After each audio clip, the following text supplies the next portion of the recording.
అబ్బో ఇక్కడ కేజీ చీరలు కొంటే అర కేజీ చీరలు ఫ్రీ అంట. మంగళ్య షాపింగ్ మాల్, కేజీల్లో సేల్, టన్నుల్లో ఆనందం.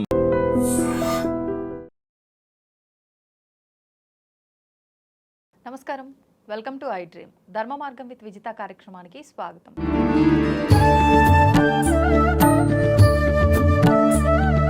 ప్రస్తుతం మనతో పాటు ఉన్నారు ప్రముఖ ఆధ్యాత్మికవేత్త, పంచాంగకర్త బ్రహ్మశ్రీ చిలకమర్తి ప్రభాకర చక్రవర్తి శర్మ గారు. ఇప్పుడు వారితో మాట్లాడి విశేషంగా శ్రావణ మాసం యొక్క వైభవం గురించి, శ్రావణ మాసంలో రాబోతున్న పర్వదినాల గురించి అడిగి వివరంగా తెలుసుకుందాం.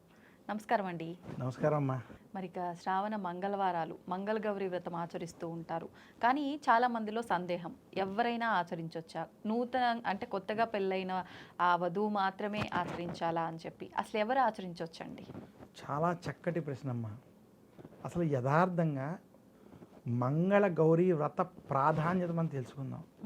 అలాగే మన పెద్దలు లోతుగా వచ్చే తరాలు ఎలా ఉంటారో, వీళ్ళు అసలు వ్రతాలు చేయగలరా లేదా ఆలోచించి పెట్టిన నియమాల గురించి కూడా వాళ్ళందరినీ ఒకసారి గౌరవించుకుని ఆ యొక్క ఋషులని పెద్దల్ని నమస్కరించుకుని దీంట్లో ఉన్నటువంటి మూలం తెలుసుకుందాం. అలాగే అండి.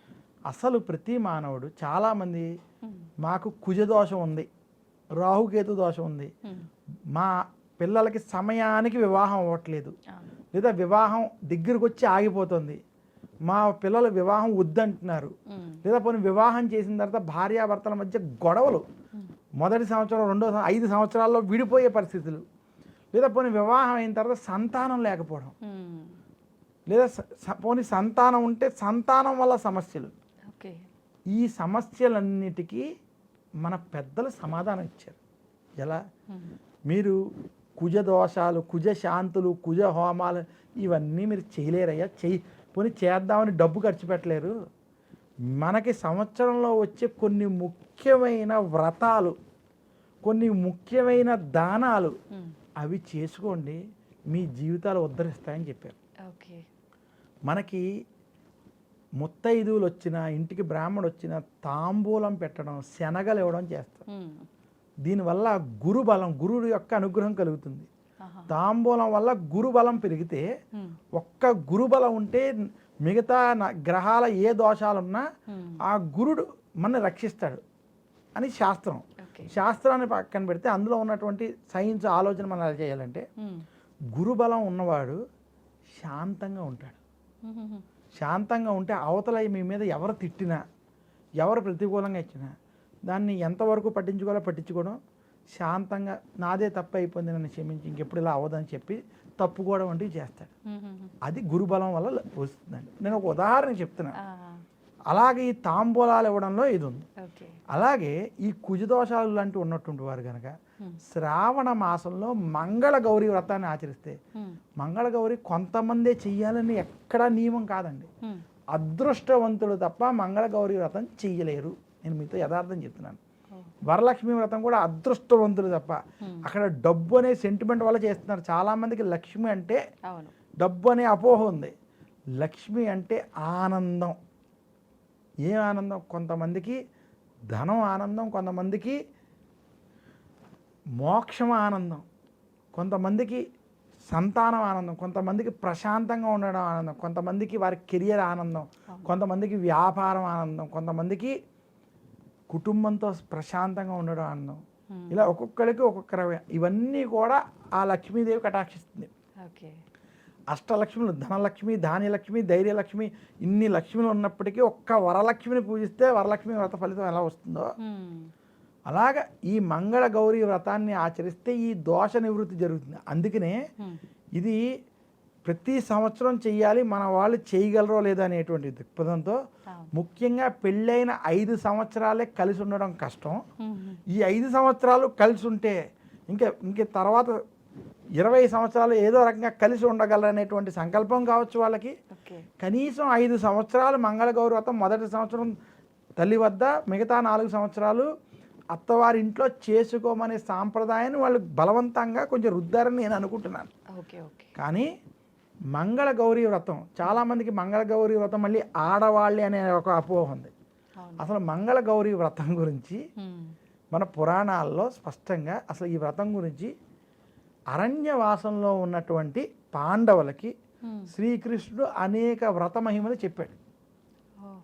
ధర్మరాజు శ్రీకృష్ణుడితో అరణ్యవాసంలో అనేక వ్రతాలు ధర్మానికి సంబంధించిన సూక్ష్మ విషయాలు అడగడం జరుగుతూ ఉండగా, ఉదాహరణకి అనంత పద్మనాభ వ్రతం వంటి వ్రతాలు, ఏకాదశి వ్రతాలు, ఇవన్నీ శ్రీకృష్ణుడు ధర్మరాజుకి చెప్పడం చేత మనకు తెలిసే. అలా శ్రీకృష్ణుడు ధర్మరాజుకి మంగళ గౌరీ వ్రతం గురించి చెప్పడం.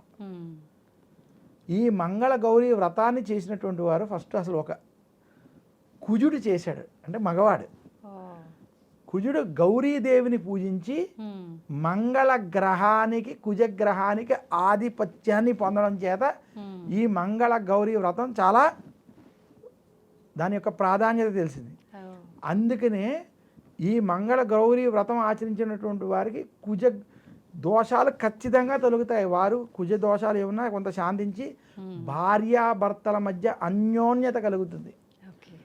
అలాగే మంగళ గౌరీ వ్రతం సరిగ్గా చేసినటువంటి వారికి గృహం, సొంత ఇల్లు ఉంటుంది, భూములు ఉంటాయి, గృహాలు ఉంటాయి.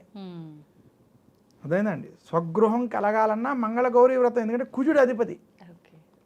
కుజుడి యొక్క అనుగ్రహం ఉంటుంది, అక్కడ గౌరీదేవి యొక్క అనుగ్రహం ఉంటుంది. అలా ఎవరైతే అందులోనూ 5 ముళ్ళతో, 5 తోరాలతో, 5 పూలతో, 5 రకాలైనటువంటి పళ్ళతో, 5 రకాల నైవేద్యాలతో ఈ యొక్క వ్రతం ఉంటుందండి. అలాగే కనీసం 5 సంవత్సరాలు చేసుకుని ఉద్వాసం చెప్పుకుని తర్వాత మీకు ఓపిక ఉన్నప్పుడు, మీకు ఏదైనా కష్టాలు ఎక్కువగా ఉన్నప్పుడు అది చేసుకోమని చెప్పారు. యథార్థంగా మంగళ గౌరీ వ్రతం మీకు గనక స్తోమత ఉండి చేసుకోగలిగేటువంటి శక్తి ఉంటే ప్రతి సంవత్సరం ఆచరించడం ఉత్తమం అని నేను చెప్తాను. ఇప్పుడు ఇలా అంటే ఒక సంకల్పంతో ఒక నోములాగా కాకుండా, అంటే కొంతమందికి ఇప్పుడు ఉదాహరణకి మా ఫీల్డ్లో తీసుకోండి, ఎప్పుడు ఎక్కడ ఉంటారో తెలియదు, అవుట్డోర్లో వెళ్తుంటారు, ఇండోర్లో ఉంటూ ఉంటారు. అలా మేము ఒక సంకల్పంలాగా పెట్టుకొని ప్రతి మంగళవారం ప్రతి సంవత్సరం అంటే కుదరదు. నాకు కుదిరిన మంగళవారమే నేను చేసుకుంటా అంటే సింపుల్గా అట్లా ఎలా చేసుకోవచ్చు? ఈ విషయానికి ఒకటి చెప్తాను. మనకి ఏ వ్రతమైనా వ్రత్యేన ఆనేన ఇది వ్రతం, అంటే ఏ వ్రతమైనా సరే మనకి ముందు భక్తి ముఖ్యం. భక్తిగా మనం మనకున్నటువంటి, అంటే శ్రావణ మాసంలో 5 మంగళవారాలు ఉంటాయి. అందులో స్త్రీలకి ఏదో ఒక మంగళవారం కొన్ని ఇబ్బందులు ఉంటాయి. అలా మీకు 1, 2 లేదా ఒక 3 మంగళవారాలు ఇబ్బంది అయినా మీకు కుదిరినప్పుడు భక్తి శ్రద్ధలతో అమ్మవారిని స్థాపన చేసి పూజ చేసుకోవడంలో ఎలాంటి దోషం లేదు. అలా కనీసం 1 మంగళవారమో 2 మంగళవారాలు, మీ 3 మంగళవారాలు కుదిరితే 4 మంగళవారాలు లేదా 5 చేసుకోగలిగేటువంటి స్థితి ఉంటే అది అమ్మవారు మీకు కలిగించినటువంటి అనుగ్రహంగా భావించి అమ్మవారిని చేసుకోవడం. కొన్ని సందర్భాల్లో అది కుదరకపోతే ఎవరైనా మంగళ గౌరీ వ్రతం చేసుకుంటే వారింటికి ఒక ముత్తైదువుగా వెళ్ళి అమ్మవారిని దండం పెట్టుకుని అక్షంతలు తీసుకుని ఆ తాంబూలం తీసుకున్నా మీకు ఆ అనుగ్రహం కలుగుతుందని మన శాస్త్రంలో పెద్దలు తెలియజేయడం. లేదా అమ్మవారి యొక్క మంగళ గౌరీ వ్రతం చేసేటువంటి ఆలయాలు, అమ్మవారి ఆలయాలను దర్శించుకోవడం. దీనివల్ల ఆ సమయంలో అమ్మవారి అనుగ్రహం చేత ఆ దోష నివృత్తి జరిగి శుభ ఫలితాలు కలుగుతాయి.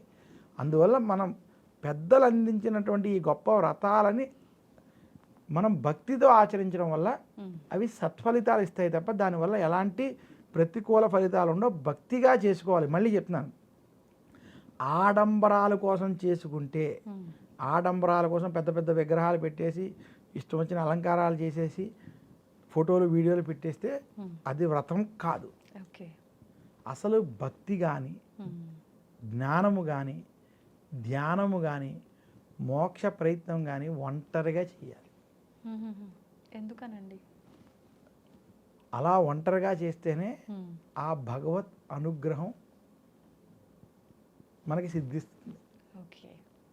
ఆడంబరాల కోసం చేసే విషయాలు కాదు ఇవి. ఒంటరిగా చేసుకోవడం, ప్రశాంతంగా చేసుకోవడం ఇందులో ఉన్నటువంటి నిగూఢమైన విషయం. చాలా సంతోషం అండి. ధన్యవాదాలు. And for more videos, please subscribe to iDream. Please subscribe to iDream. Please subscribe iDream. And please subscribe to iDream. For more videos, subscribe to iDream. please like, share and subscribe to the channel. Congratulations, iDream. Subscribe to iDream. Subscribe to iDream. So subscribe to iDream Media. iDream కి iDream team అందరికి huge congratulations. Please subscribe iDream Media. Please subscribe to iDream. Subscribe iDream. Please subscribe to iDream. I dream అంటే నా కళల ఛానల్ను subscribe చేసుకున్న నోరు తిరుగుతలేదు. మీరైతే గంట గుర్తు కొట్టండి. For more such videos, please subscribe to iDream.